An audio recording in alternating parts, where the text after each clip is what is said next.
Mænd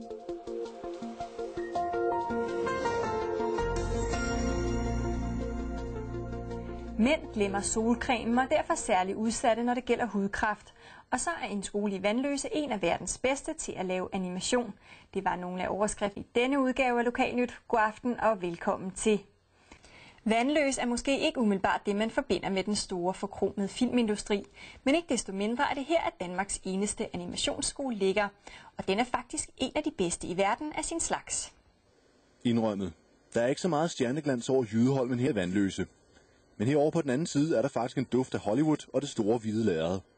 Det er her, vi finder TrueMax Academy, Danmarks eneste animationsskole, og en af de bedste i verden. Skolen blev startet af Mytham Fahmy og hans 2 brødre for 10 år siden.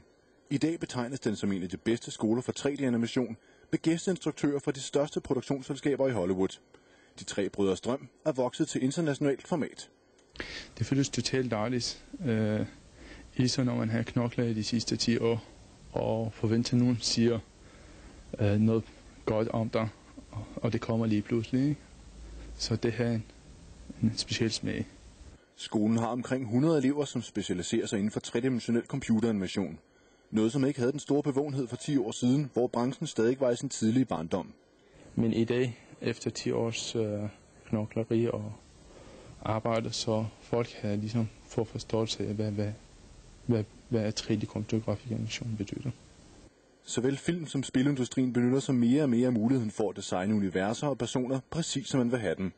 Det er den frontlinje, som TrueMax Academys elever skal slås på, når de er færdiguddannet.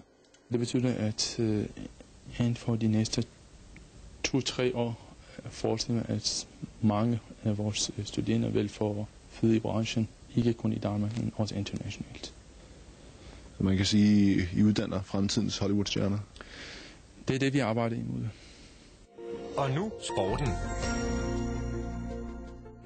Den 2. juni brager det løs i Parken og det danske fod. Tak for nu, og god fornøjelse.